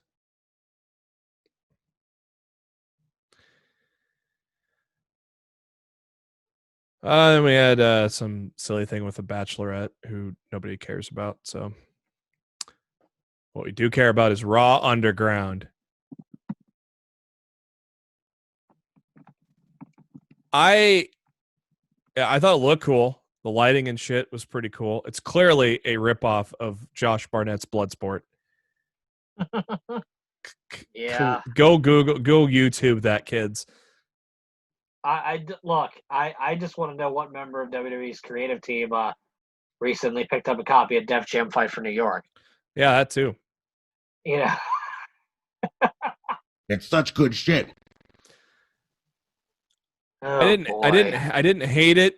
The Nitro girls were not needed. That was kind of absolutely not needed. That was kind of dumb. That was quote unquote edgy for being Creative. Yeah, it was quote unquote edgy to be for the sake of edgy, and it wasn't even edgy. It was just dumb. Though CM Punk did mention on the FS1 thing tonight that he would like to see more women fight, and I think we're probably going to get those two women that got in an argument. They're probably going to get it on. To me, it was just okay, and then it got a lot better when the Hurt Business took over. Is my take on Raw Underground. I just wish the Hurt Business wasn't beaten down earlier in the evening. Yeah. Beforehand, because I think it lost all their titles. It lessened the impact of what they did at the end of the night by how they were treated at the beginning. So I felt that was like ass backwards booking. Well, you know what that is. It was a stupid idea from bad creative.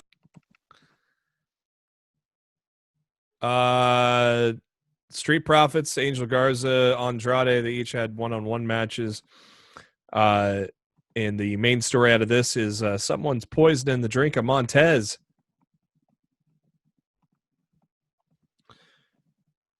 So Do you think it's Selena Vega? I don't. I think it's the Retribution group. Yep, I think so too. But I like the fact that Bianca thinks it is her. Oh, So, Bianca taking off them earrings. Look out, girl. that was probably also my other favorite part of Raw. Bianca beats the shit out of Vega. I love the fact that they're putting her with her man. Long and overdue. Yeah. They should have never released Sarah Logan. It should have been Logan and the Viking Raiders against the Profits and Bianca in those ridiculous skits.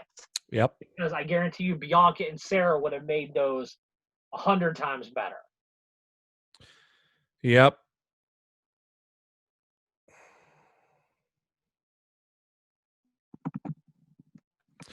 We got more underground. This time we got people we know. Eric from the Viking Raiders beating up some jobbers.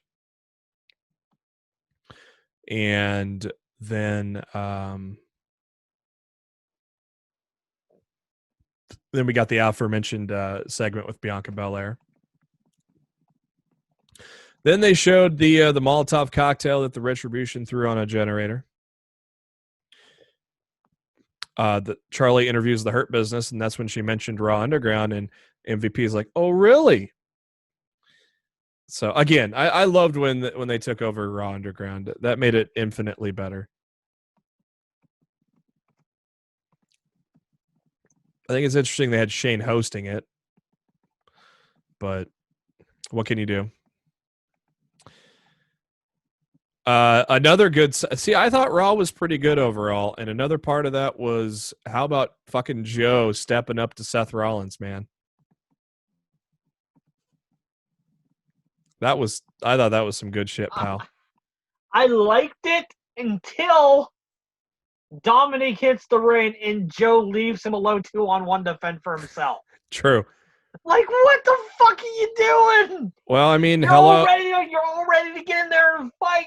Dominic shows up, it's 2-on-1, and you go back to call it on the commentator's table. It was a stupid idea from bad creative.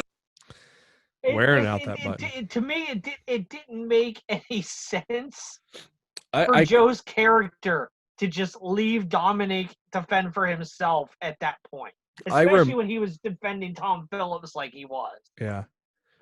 And I remember, I can't remember who said it on Twitter, but somebody on Twitter was like, they thought it'd be cool that if Ray isn't around, they thought it'd be cool that Joe steps up and helps Dominic against Murphy and Rollins. And so we thought that's what was going to happen, but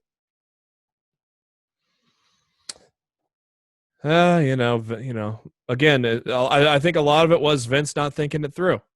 That's why you didn't see Joe intervene. Shut up! I mean, how erratic Vince is apparently booking this shit. That would make sense as to why, right? I suppose. And then we got Raw Underground ending Raw with the Hurt Business taking over and beating up everybody. All three guys got a match in, and hey, Dio Madden showing up. Remember that guy? Didn't even call him by name. Little did we know he was the color commentator on Raw for a while, but didn't call him by name. I probably changed his name. That's probably why. So that was Raw. Let's go to some headlines. Well, you thought the XFL was dead. Shut up! It's not, because The Rock has come back to the XFL. And he partners up with Danny Garcia, who becomes the first female to become a majority owner of a sports league, which is big news there. And they purchased the XFL for $15 million. And, well, yeah, The Rock probably wipes his ass with $15 million every day. So what do you think about this, Matt? Is the XFL to football what TNA Impact is to professional wrestling? What do you mean? It will not die. Apparently, They just need to keep on rebooting it. I think ESPN didn't they say they pulled out of the XFL stuff even before this, like earlier in the week before this was even announced? ESPN had backed out. Oh, I don't know. I don't know any of those specifics.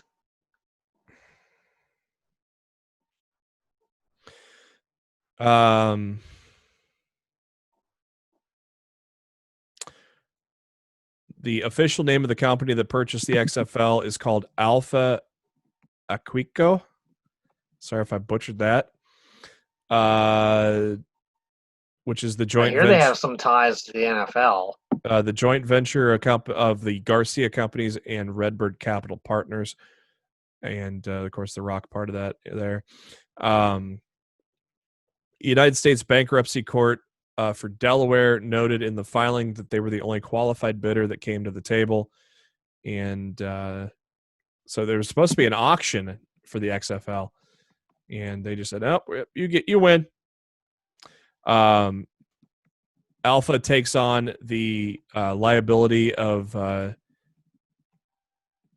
$8.5 million, which was financial defaults from the previous owner.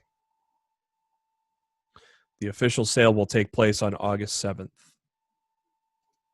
The Rock commented on it and says, "I'll start this post with a heartfelt and excited thank you for the incredible responses I've been seeing from you all day. With my trailblazing partner, Danny Garcia, and Redbird Capital's Jerry Cardindale, we have acquired the XFL. With gratitude and passion, I've built a career with my own two hands and will apply these calluses to building our XFL brand to create something special for the fans. My dream of playing professional football never came true. However, this passionate venture allows me to create opportunities for other players to showcase their talents, take care of their families, and make their own dreams come true. Now my partners and I will go to work for the love of football." It's got to work now, right, Matt? Third time's a charm? Yeah. I don't know. Like, I feel it was working the second time, and it was. would have been successful if not for 2020.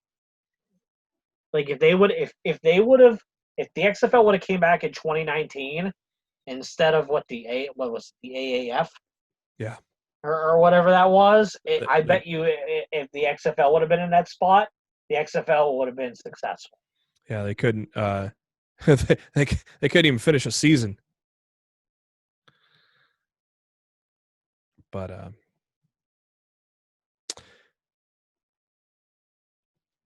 Rock's a good businessman, so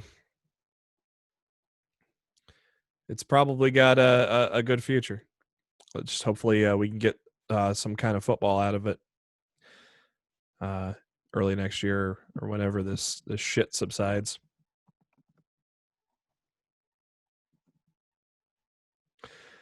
Hiromu Takahashi is going to miss some action. He will not appear in the New Japan what New Japan had going on there. He has a shoulder injury and is out indefinitely. Sounds like he's going to miss the July 31st show in Croken Hall.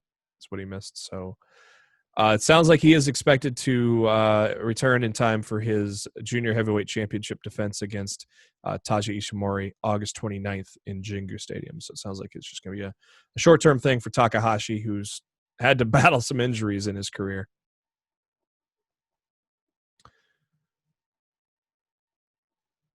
And Eric Young recently sat down with Chris Van Vliet. A great interviewer, great show. Check out his YouTube interviews. They are tremendous. Eric Young on there and said he responded to Vince saying, "You failed as a leader." And cannot that not be more true, Matt? Look, it's just becoming a pattern. Everybody that's leaving that company is telling the same story. And eventually, everybody just needs to believe that it's fact. Because it doesn't happen this many times for this many different people. You know, if it's not the real deal, what's going on there? Top technology and media research firm released an analysis on the WWE stock earlier in the week, and they call out WWE creative. About damn time.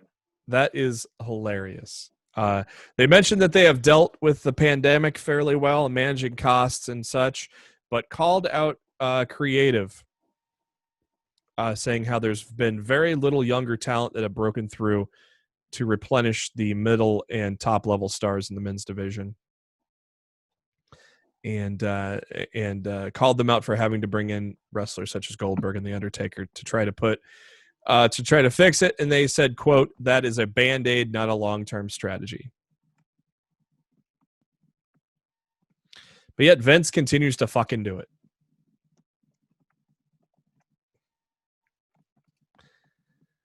Some ratings.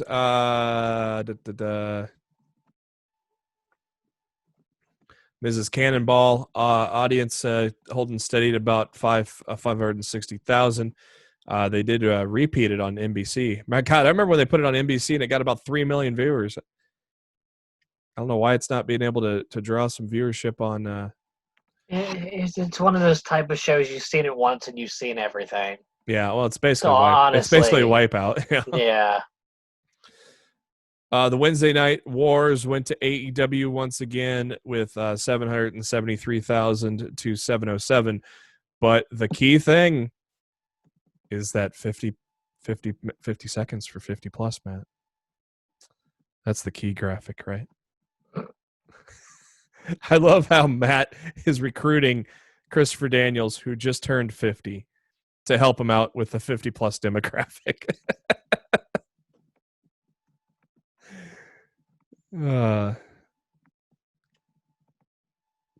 How is that going to turn out? No idea. So in that demo that Jericho likes to talk about and has some T-shirts out, AEW did a 0.3 in the 18 to 49 demo, while NXT only did a 0.18. Now, if they can only get that 50 plus demo. SmackDown lost about 100,000 viewers, 1.873 for the week. Raw actually gained 100,000 viewers and had its highest hour 3 in about a month as well. So I guess that's something, but still they only pulled in 1.7 million. Yeah, until they can get back over 2 again, I don't want to hear about them. Yeah. Time to climb yourself out of the hole you dug for yourself, Vince. It isn't just investment firms analyzing stock that are calling out Vince McMahon. Variety magazine did a piece as well, blaming Vince McMahon for WWE's audience erosion on Raw and SmackDown, and backing up their case with data, covering many points. I have not read the full article, but we can pull it up here. It's good. It's a long article. We're not going to be able to cover it here. Definitely read it when you get a chance. I feel like I tweeted it out last week. Yeah, it's called. I love this article or something along those lines. Yeah, the title of the article is WWE ratings tumble. McMahon must stop blaming storylines. And lots of charts and graphs. I think, that stock analyst's got to be a wake-up call. I mean, just fucking go home, Vince. Right? Be nice. Shut up! Fucking Vince.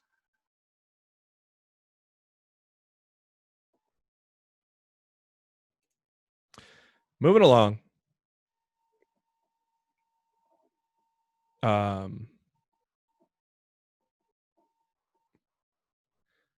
We'll skip that. How about old Jeff Jarrett against Anthem ending in a mistrial? Okay. Well, that was fun. That was fun.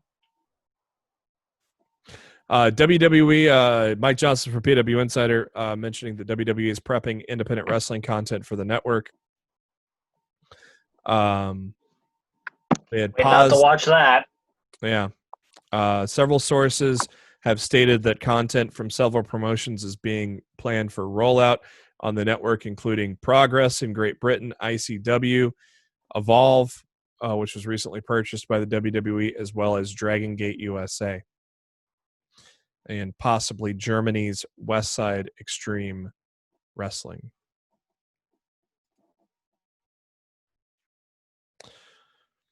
Cody's Nightmare Factory is going to be launching developmental training camps, so led by Cody Rhodes and QT Marshall. They're going to set up 3-month training camps starting September 21st. And so I guess building a developmental kind of thing, Matt, kind of sounds like maybe. Look, I'm all for it if that's the route they want to go. You know, I think, you know, the existence of AEW has been nearly, close to 2 years now by the time these open up. So I think it's the right time to start kind of building a farm system and, grow those talents from the ground up. I don't hate it.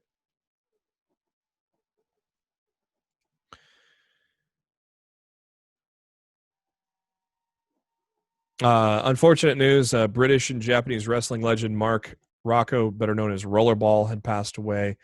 A lot of wrestlers came out and paid their respects, including William Regal, who posted several tweets in respect to Mark. And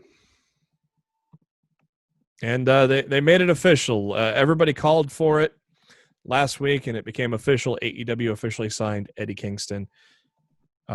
Tremendous signing and tremendous for Eddie. For he's been in that hustle for a long time. So it's kind of cool to see him get this kind of contract with one of the big two, Matt. Yeah, like I said, to me, I feel like Cardona and Miro should be AEW's top priorities, as well as padding out their women's division a bit. But yeah, I can't hate Kingston getting the deal. So he good for him. He gave us the full package on last week with a great promo, a great match, and great post interview as well. Another injury on New Japan as they start to wrestle once again. Juice Robinson has a leg injury and is unable to compete. And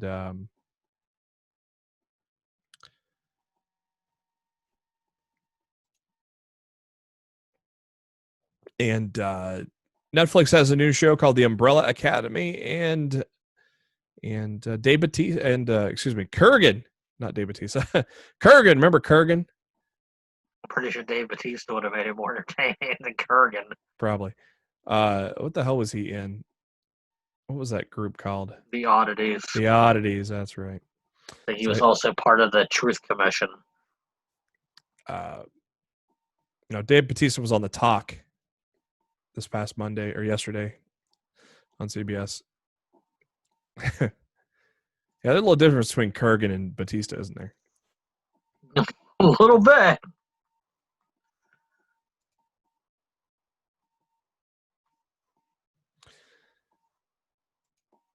Chris Jericho files for the Demo God trademark. We saw that coming, didn't we?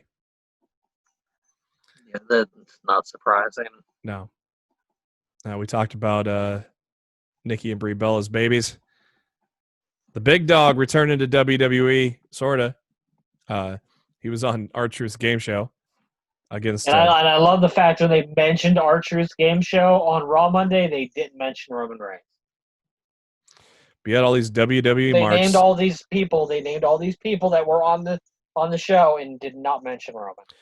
Yeah, all the WWE marks are saying, no, you're just creating a conspiracy. No, we have a whole list of facts that prove it. Yeah.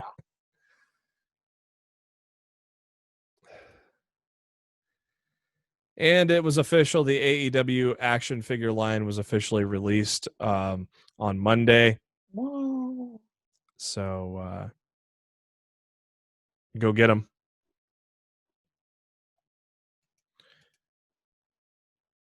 As Matt mentioned earlier, TNT has announced that Dynamite will have episodes preempted and moved to different days due to the NBA on TNT. Wednesday, August 19th episode will air on Saturday, August 22nd. What's on that day, Matt? We already talked about it, but Wednesday, August 26th. Hey, that's my birthday. They're moving. Birthday. My So I don't get my Dynamite on my. birthday's this Sunday. I don't. Oh I don't get anything on my birthday. no. Yeah, shit. August 26th episode will air the next day on the 27th, and Wednesday, September 16th will air on the next day instead, Thursday, September 17th.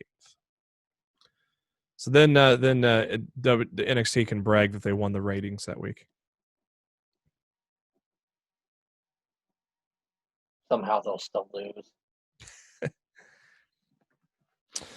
WWE is must be in on the Hurt Business. They've officially filed the trademark for that, as well as Justice, JUSTUS. So apparently they're going to name someone Justice in the WWE.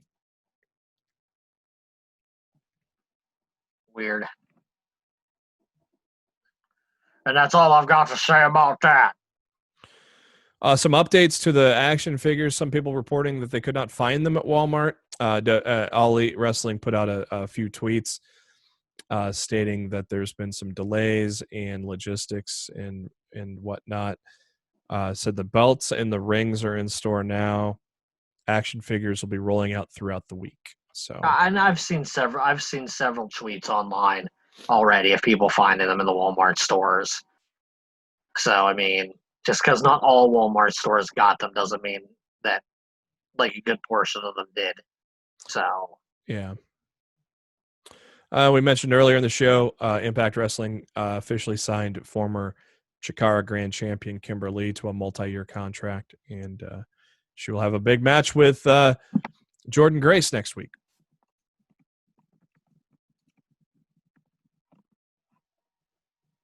And for you Dungeons and Dragons fans, if you obviously know Brandon Cutler is a big fan of that. He is getting it together an AEW D&D game streaming on Twitch, which he did tonight. actually, it's going on right now. Yeah. I was going to watch it, but we're still recording. Well, we're done almost. So we're done, except for one more article. But yeah, it started at 9 Pacific, so it just started 20 minutes ago. Looks like Leva Bates, Peter Avalon, Colt Cabana, Orange Cassidy, and Best Friends playing a little D&D. Sonny Kiss is on the most recent unrestricted podcast for AEW. And one last piece, Tony Khan is happy today because his football club, Fulham, is getting a promotion into the Premier League. I don't care. Yeah. So he gets to make more money. So while we go watch Brandon Cutler play some D&D with some AEW people, we're going to wrap it up here and say thank you to SpiderDuck.net for being our host, enabling us to be on iTunes, Spotify, any of your favorite podcasting apps. Make sure to search for Lost in the Midcard. Hit that subscribe button. That way you know every time a new episode comes your way every Wednesday. Subscribe to us on the YouTube. Hit that thumbs up button. Share the shit out of it. And hit that bell when you know the video podcast comes up so you can see my smiling face until Matt decides to get a haircut. It's not like I don't want to. Trust me, I really want to get my hair cut. Just ask Mandy Rose for one. Oh, jeez. Will you stop? Will you stop? And the links to everything are on our Facebook page, facebook.com/Lost in the Midcard. Twitter at LITMC Podcast. Just go to the pinned posts there. And we also share a lot of great tweets from the wrestling world. Matt is on the Twitter at Raw of Showtime. I'm on the Twitter, JB Huskers. Give us a follow, too. Let us know what else you want to hear on that soundboard. It was a stupid idea from bad creative. Before we ride off into the sunset, Matt, what are your final thoughts?